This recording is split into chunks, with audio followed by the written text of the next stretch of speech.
Final season of Kipo. 3 seasons in a year. The absolute legend. Great characters, lots of fun. Best monkey Scarlemagne is here. Y'all excited to see how this ends? No, God! No, God, please, no! No!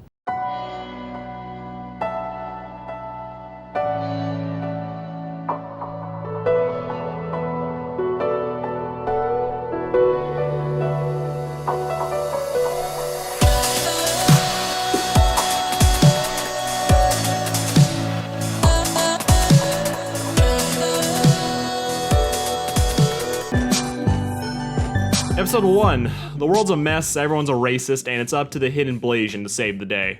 If you forgot what happened last season, don't worry. I have a video for it. In this new season, less important than you thought Jamak is singing with otters, experiencing the perks of being a theater major.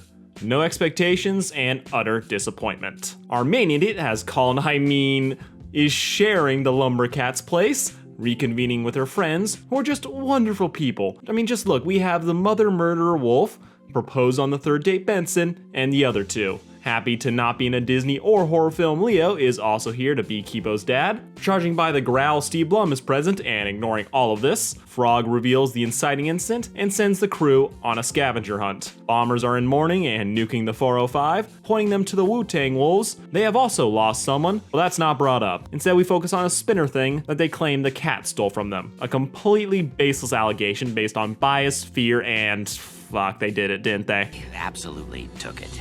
I'm sorry, what's that? Animal Planet turns into CNN as the gang war starts. Main bobblehead is depressed about the lack of friendship, or she's secretly salty she got friend-zoned. The world may never know. In need of some negative reinforcement, she meets her brother, my fave Scarlemagne, who is spitting facts. Handshake didn't fix 200 years of malcontent. Shocking. He's great. Red Bomb suggests thrift shopper Kipo should rule through fear, but that ain't happening because children. Yep, the little shits we keep saying will save the world because we're too busy ruining it. Boss crabs appear, they mean nothing, and snakes help cats hunt for supper. Because if it ain't mammal, it ain't a problem. Another more important news, the frog has been captured, and Karen's the one who got him. If you're wondering who she is, she's a racist. That's all you need to know.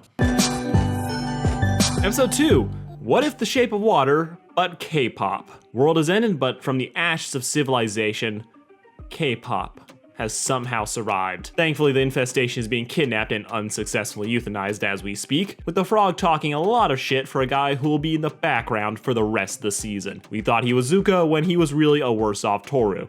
Sharpest nose in the West, Kipo decides it's time to go on a mission, trading out actually funny Dave for boy toy Troy. Team needs moral support, and who better than a gay teen who looks 40? Ship finds the ship, where humans have clearly gone insane, swimming in speed suits. What? Yeah, I don't really care. It's animation. They just had to save on character designs. Enough about that plot. Let's go back to Bug Bender, who has decided to have a guy's night out with Leo and just Leo, I guess. I'm so tired, I'm awake. I haven't stayed up this late in years. I'm gonna kick that leaf. Man, you are so much fun. Aw, they did PG cocaine together. Now away from that fun, we're back on the boat where we meet Dogue. Is it a dumb name? Yes it is. She can dance, but she's also that girl who probably insists on being called Princess. Dogue's dance skills shock everyone, including the person who was in charge of closing Troy's mouth. Can't believe they let that slip through. The princess decides to prove them wrong about how Amelia's a racist by taking them to the evil lab, where Troy finally contributes by opening it up. We find the mutes, Boomer blows up everything, and evil Ed and Eddie show up to fight bad PR Kipo. Loses her humans to the full of shit blonde, who convinces everyone that Kipo's either insane or being manipulated. And this being the dumb village people, they believe it. The girl gets attacked and has to use self-defense, and it's immediately ruled manslaughter and has to run away. But now that we're off the ship, we can finally wrap up the loose ends. Horny boys take the fangirl away, and the frog lies to himself that he will be more than a side character. Yo fans, I'm sorry, I know you guys like Jamak, but he doesn't join the main crew. Dr. Karen finally realizes that all she needs to make a cure is Kipo, and just to add to the fact that she's a racist, she's also chasing after a 13-year-old girl. Episode 3, Wolf's sister's back, but Scarlemagne boot camp is way more interesting. Sister abuser, whose name I don't care to look up or remember, gets caught by Amelia. This will be relevant, but at a later date. Over in the Kill Me Now team, who are meeting the mutants trying to convince them to stay, but they refuse to join the team because sassy Simeon Scarlemagne is still alive and menacing. Sees the best in people Kipo, says she can reform him, and it kills everyone. She wants him to apologize, and he wants to dance in the blood of his enemies. So it should only take her about 12 minutes to convince him he's wrong. But we have to cut away from that to go to Wolf, who runs into her sister, who is from her adopted family who tried to eat her. And unlike other sister abusers, there is no forgiveness for that one. They fight out, giving Wolf a chance to show off the worst weapon in Assassin's Creed. Things end, and High Fashion keeps speaking my mind. Oh, it's over? But you're both still alive. Schoolgirl's sister says her brother's in trouble, but not in the trouble we left her in. Their adventure begins with Twitter DB tagging along to condemn Wolf Girl without hearing her side. It wasn't like she was also raised by abusive parents or anything. Mega dogs are trained, Sad Girl reveals this is a trap, but sponsored content is here to tell you how everyone is lying to you except them because shut up. Elsewhere, the redeeming is going great with everyone pitching in. Let's work together to wipe down his cage, so we can throw more stuff in his cage. Things got real quiet once the monkey is on the other side of the glass. Trying to run away, we follow a short montage of his crash course, which he takes the wrong way.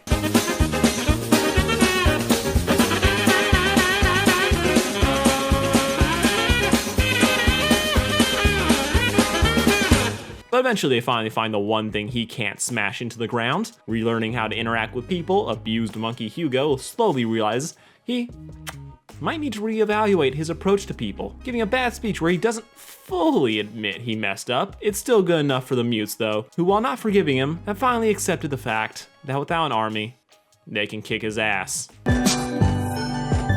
Episode 4, Hacks. To the budget. Goodbye, Wolverine. Okay, so this one's back in the forest where Eddie knockoff Zane gets captured and reveals that the Karen Amelia has her friends. It's a trap, and thanks to the mind-reading water bear Mulholland, they can replay the whole scenario. So Edge of Tomorrowing it, they can't find a situation where they win. Outside, Kipo's mother Song, who is trapped in a giant monkey body, is playing charades with the other monkey. There's a joke about monkey see, monkey do here, but that's too low of a fruit even for me. Though I also want to point out that she can spell allegedly, but she doesn't just write on the ground. I'm fine with this because it's way more fun this way. Her message is that Amelia is an arrogant hoe who won't shut up once she thinks she's won. Taking this advice and the message, they fake out the mean doctor with chest armor, stealing the other cure dart, but the evildoers get away. Everyone is fine except for Yum Yum Hammerpaw, who is now Yum Yum No Blum. Truly, truly, the biggest loss in the show. Episode 5, the one where they dance and all the jokes land. Returning to the base camp, everyone is sad about Yum Yum. Almost. Yokes decide to bring back their matriarch, who wakes up fully clothed because... PG. She can't speak, then she can.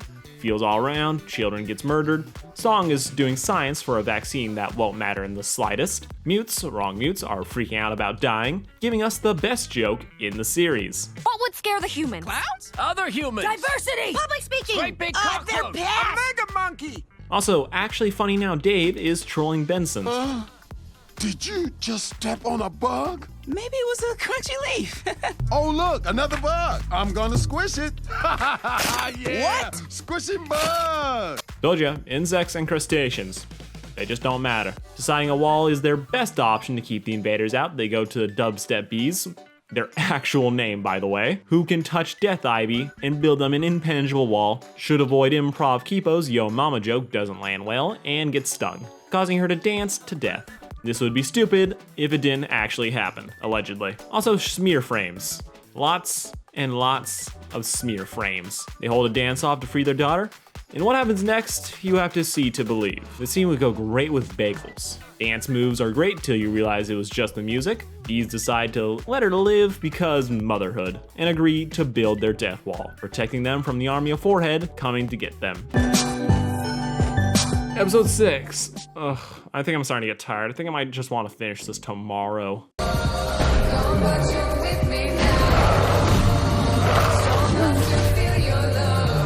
Never mind, I'll finish it now. Thinking like China, Kipo is evacuating all of her friends behind the wall, but the Oracle goats tell her she'll need to fight her human friends to save the day. She ignores them and chooses a different answer. Seeing a frat guy Zane befriend a buff raccoon, she decides that the real answer is to imprison people against their will and re-educate them to her beliefs. Wait. Just kill the mutes, want Kipo to go Jaguar and protect them. She says no, humans arrive. Wall is super effective, till we find out they can just move it with twigs, making the whole thing pointless. Everyone pitches in to set traps. Overpowered Scarlemagne is let out, but isn't allowed to use his mind control sweat because it would solve everything too quickly. And something about moral high ground is used as an excuse. And allow me to play the best rebuttal to any of those arguments ever. Stand in the ashes of 1 trillion dead souls and ask the ghosts if honor matters. This silence is your answer. Things seem to be going well. Asher and Extra meet their parents. Mutes aren't evil lessons are go. Except people are darting the mutes and reverting them back to animals, which might as well be murder. Seeing the ashes, Kipo has had enough and transforms and starts trashing her old neighbors. Turns out, she's immune to the cure because it was made with her DNA, meaning she could have fought them risk-free at the start and kept everyone from dying. Nice going, kid. Episode 7, the Dave Saves Everyone episode, featuring a flashback that is more realistic than you think. Happy to be alive couple were out of town getting supplies for the vaccine that is never brought up again. Mutes are in mourning. Kipo decide to screw Batman, Spider-Man, and all the other mans. Killing will save the day here. Leaving to sink the ship? Wrong ship, better. Reform Zane tries to hint that maybe they shouldn't hate the mutes but get shut down. Friends try to convince Kipo not to do this. Something about saving her soul and not being able to live with herself, the usual spiel. Nothing about how this is a short-term solution, only the bug can see that. Both sad and horrifying Dave starts his story. He was alive when the world went to shit. Animals were grabbing gimmicks like candy, and Dave found a fan, which the Snyder Cut nerd claims is his. Stealing it back, pissed Dave does the reasonable thing by going to talk to his friends, who obliterate the city. Yeah, that definitely killed a lot of people. Rolling with his homies for a few decades, they'd run into the fanatics. Get it? Fan addicts? Brilliant. Snyder's nerd grandson thinks the fan is a holy relic and launches a crusade for it, beginning a century-long blood feud that wipes out most of the immortal Daves, leaving just Dave alone with the last surviving fanatic, who was Benson. Working together, they bond and formed a friendship that was more rewarding than the decades of fighting, showing that violence feels great, but it doesn't fix the problem. Finally got the lesson. Kipo calms down, Karen tries to kill non-radical Zane, and our girl arrives on the ship to let everyone know that they messed up. That doesn't mean they have to keep messing up, and the best way for everyone to get along is to go to prom. And on that optimistic note, it has me worried, as cartoons are giving a very unrealistic expectation of prom. You think it's this, when it'll actually be this. Episode 8, Song and Dance Save the Party, because of course it does. This one starts with Karen saying the obvious. This is clearly a trap. Who throws a party in the middle of a war? Kipo. Glad to see everyone is on the same page. Faking it, Karen says she'll join, but y'all know something messed up is gonna happen. Only problem here is that the mutes are still a little bit touchy, you know? Now their friends were just killed yesterday, and now you're asking them to party with their murderers. And they all leave in protest, almost. I live here. You guys should go.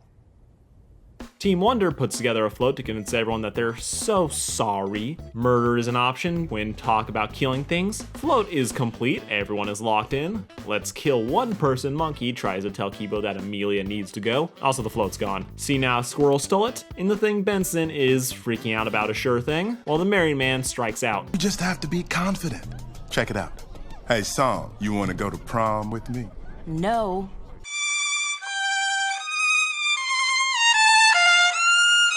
Nuts fall, Kipo keeps risking her life for her friends, and her only punishment is going slightly off model. Letting the people out, necessary evil Scarlemagne runs off to deal with Amelia, and Wolf lets him do it. The I'm sorry dance works, somehow. Gay date is also on, Wolf rats out the monkey, and Kipo is mad. And during all of this, Amelia steals walrus DNA so that she can become the most anticlimactic boss in history. Episode 9, Prom happens, racism ends, then the white woman ruins it. This is where we learn about Amelia's weird backstory. She had this abusive dad that screamed Red Bull and Bud Light, had a brother that she seemed to like, but he partied with some rats once and she capped his ass. No regrets Wolf joins Scarlemagne, while Kipo's pulling out Prom at the same time as the wake. The best team work together? Okay, Wolf does the work while Scarlemagne works out. You gotta get that mind control sweat somehow, which Wolf disagrees with because Kipo said, and she's hen. So rather than using the control sweat, they just rely on the strong idiot trope. She reveals Prom as a trap. They used to realize Kipo was right. Violence isn't the answer. Then to drive that point even further, Prom is working, with even stock racist Hogue joining his daughter on the dance floor. Monkey reflects on what a fool he used to be. Get it? Reflect. Looking at his reflection. Embracing hope and love, they dress up to impress their sister, rejoining the party, amends are made, and the real apology finally comes out. Feels all around, changing on a dime. Hogue reveals that the fireworks are filled with the cure, but as if brought by the dramatic timing, the supremacist shows up with hoods and torches. Episode 10, why? Why would you do this to my boy? Hot villainy is in the beginning. No amount of makeup can cover up having no soul. But drugs, that's a whole nother discussion. Firework ashes turn mutes back to normal, so they hide under the giant jaguar, while humans help everyone else. The least they can do after the last couple murders. Evil plan is a bust, with no casualties worth mentioning. Doctor takes a hit and transforms into her walrus form that doesn't look anything like a walrus, forcing Kipo, the only other competent fighter, to try to hold off the wail of a woman. Realizing that the racist that Amelia is, she'd have left an extra cure dart to turn herself back, and would naturally leave such an important task to the idiot. Wolf goes off to have her solo fight, where she realizes Kipo always wins, so she tries talking out like her, to great success. Of course. Meanwhile, the extras have rallied to help beat Amelia, who gets hit so hard her father has to take notes, but Walrus keeps coming back, knocking around Kipo. Was a villain, so he's expendable. Scarlemagne goes off to his heroic sacrifice, crashing his car into the distance in the lamest death possible. This saves the main girl though, as the animal takes over, causing her to run away. Couldn't leave her like this. Kipo decides she just wants that sweet moral victory, so she undoes the transformation, pulling a Goku by letting her live if she promises not to be evil anymore. This works out as well as it did for him. Luckily, the pig Mondu is there and pushes her over the cliff. And in case you didn't think that this was a fitting punishment, the characters spell it out for you. Trapped in her old burrow with a mute that wants nothing more than to be her best friend. I guess that's as good a punishment as any. Till she starves to death in a few days, but let's ignore that. Back to Hugo for his final goodbye, where he doesn't look even remotely injured. I'll give everyone permission to cry here, but just know I laugh my ass off at this scene. Might be a sociopath, should probably check that out. Call me Hugo.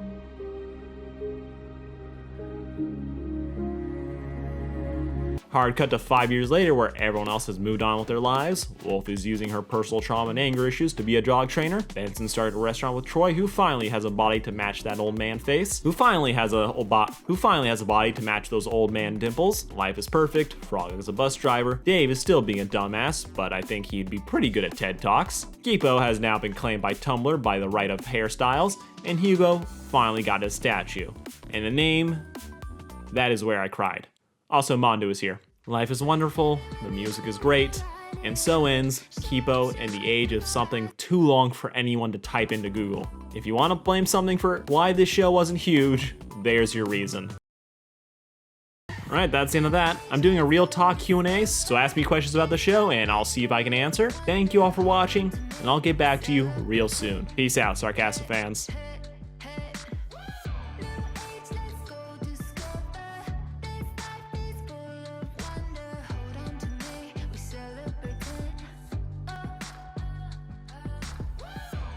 Also, Carmen Sandiego is next week. And maybe one of these days I won't have a confusing as fuck release schedule.